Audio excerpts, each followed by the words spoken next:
Andy Slye.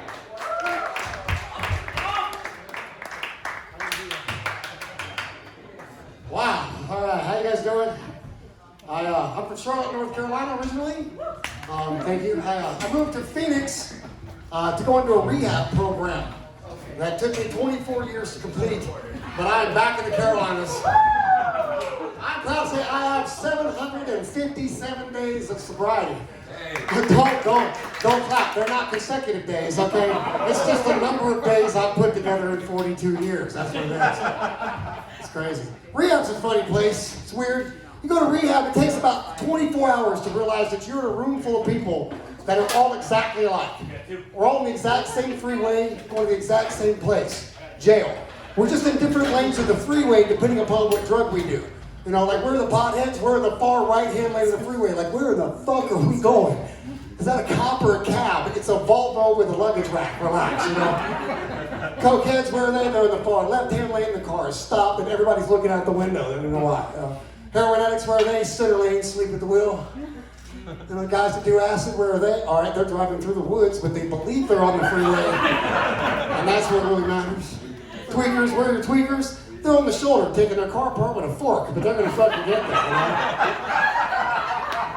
Alcoholics, where are they? They're in every fucking lane. Look out, that's where they are. Yeah. It's weird. So as I said, I grew up in North Carolina in Charlotte in the 80s. I grew up differently than the way my friends did. I have a lesbian for a mom and a pothead for a dad. Now, I'm not sure what happens when you force a pothead and a lesbian to have sex, but I do know that the end result is always a convicted felon, and I'm not sure why it works out like that. Now, when I tell you my dad's a pothead, my dad's a real deal pothead. This guy buys and smokes an entire half pound of weed a week. Makes him my best fucking customer. I love the guy. He's gonna put me through college one way or the fucking other. It's gonna happen. Speaking of college, I just finished up over Christmas. I didn't graduate, don't clap. I didn't graduate college. I'm just fucking finished with college, you know? I figured 12 years at a community college is quite enough. I still don't have a cosmetology license. It's fucked up. You know? My mom's a lesbian. Having a lesbian for a mom, does it seem weird till you go home for the first time on vacation, start going through photo albums and it hits you? Mom took me and all my friends to Hooters for my 9th birthday. I don't know if that was a gift for me, her, or my stepdad, Gina, but fucking, we had a good time. I was 22 years old before I understood why Magic Carpet Ride was my mom's favorite song, you know. I get it now. My mom is 62. She's old school as shit, you know. She still has a landline. She's old school, you know. She got her first smartphone 8 months ago. This smartphone has turned my mom into the Little John of text messaging, right? Because she doesn't understand how caps locks work, you know? You're like, hey mom, can I ask you a question? It's like, what? What time is dinner tonight? Okay. I'll be there. Okay, yeah. It's ridiculous. She said everything is exclamation points because she doesn't understand how emojis work either. It's ridiculous. You know? My mom, she was the one I feared growing up. My dad was drunk. My mom was sober and handed out the ass whippings, you know. She had special ass whippings for special occasions. The one I feared the most was the mall ass whipping. That's where you're fucking up on a Saturday at JCPenney. Your mom tells you if you're good, you'll get a frozen yogurt on the way out. And as soon as you get to the food court where everybody can see you, she picks you up by one arm, swings you in a circle, and hits you one time for every syllable in the sentence saying what you're wrong. She's like, I fucking told your ass not. Hey, that's cool. My mom stutters. 15 minutes, I'm in a coma. I don't know what the fuck I did wrong.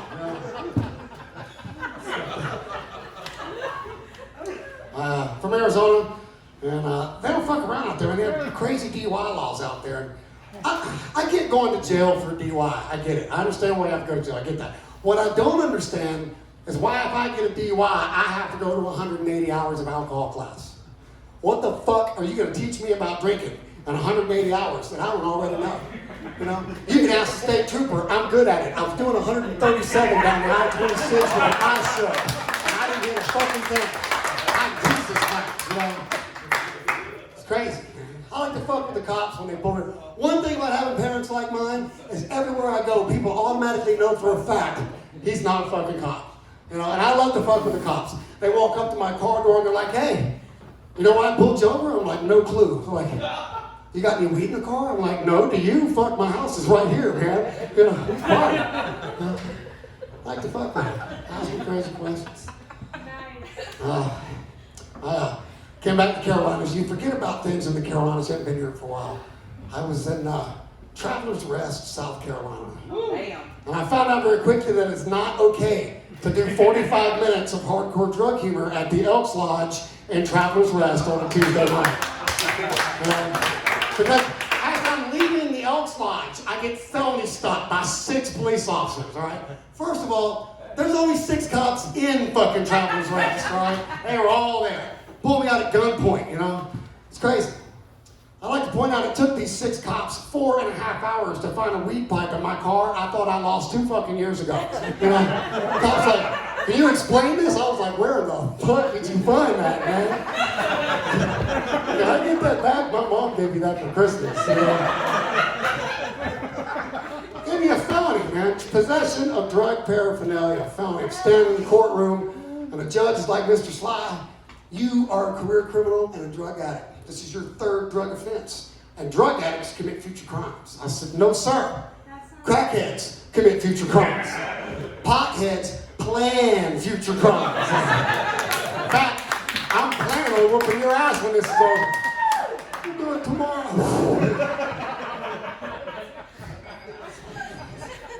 Jail in Arizona is no joke, though. It's no joke. Go to jail in Arizona, you have to go to Tent City. It's a bunch of fucking old army tents surrounded by concertina wire in the desert, you know, and it's jail.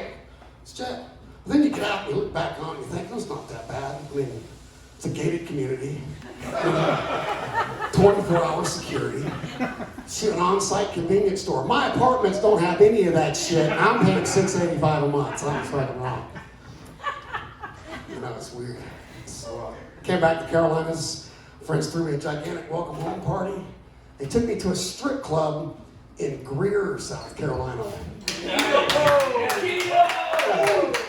I'll be honest, I'm from the west side of Phoenix. That place scared the shit out of me, all right?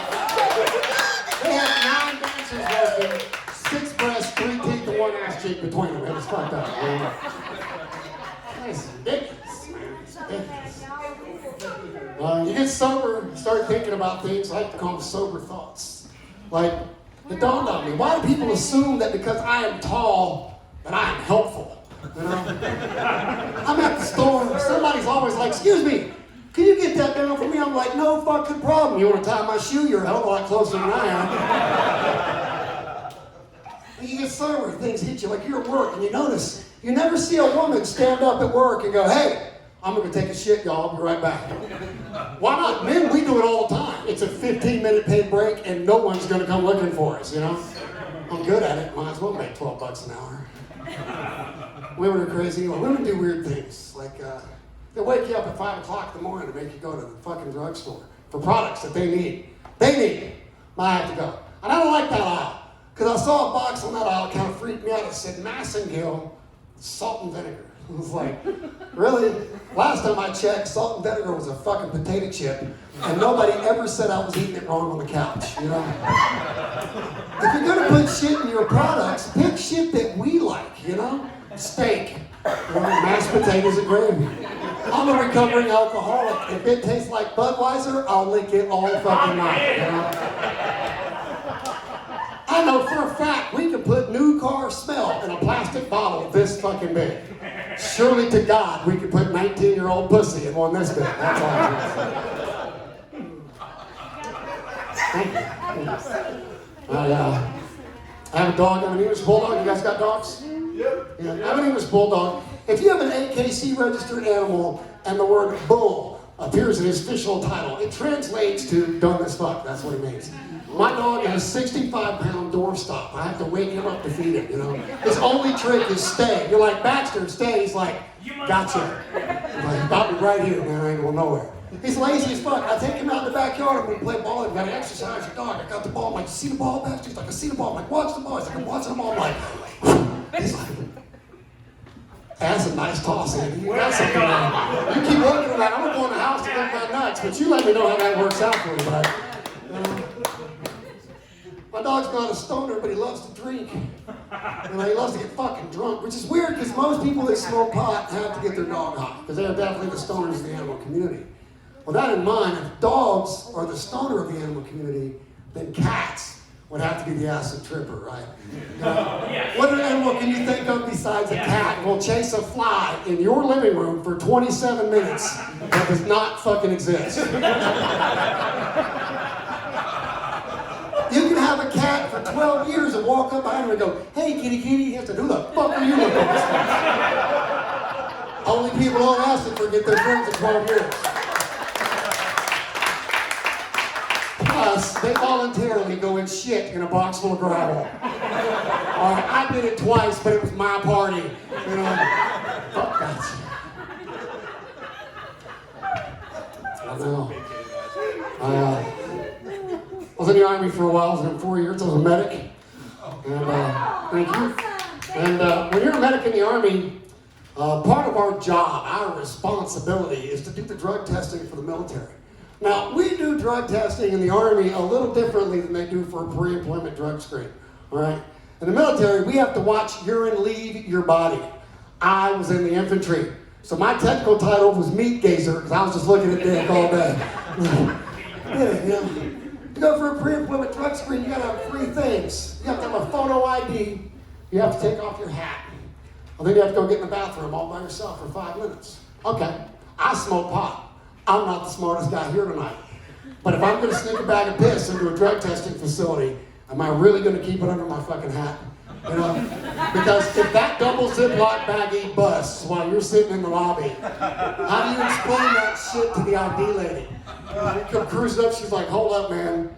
What's that smell? How come you're sweating?" You're like, "Relax, it's my new cologne, it's called Urine Luck." I'll bring you about out of the magic room, no big deal.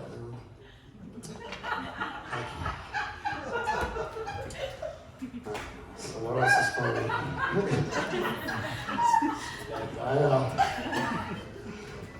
You ever sat in a comedy show for so long and you couldn't go pee because the bathroom was behind the comics? Yeah. And you're last, and then they put you on stage and they're like, "Do 20 minutes, but you have to pee so bad you can't complain with the mic stand"? No, just me tonight. Okay. So, I'll leave you guys with this last joke. I'll really get out of here. I mentioned before, I'm from Charlotte, North Carolina. I was a medic in the Army. If you do the math, I am the closest thing that my family has to a doctor in it. So they call me all the time with stupid medical questions. You know, it's like 2 o'clock in the morning on a Sunday, my little brother calls me up. He's like, "Yo, Andy, I just found this pill on the floorboard of my car." He's like, "It's round, it's green, it's got a big 3 on the side of it." He's like, "You know what it is?" I said, "Chris, it's a fucking M&M. Just eat the damn thing." You find a rubber with a 5 on it, jackass. That's a Skittle. You can eat that one too. That's it for me, guys. Thanks a lot for having me on the phone.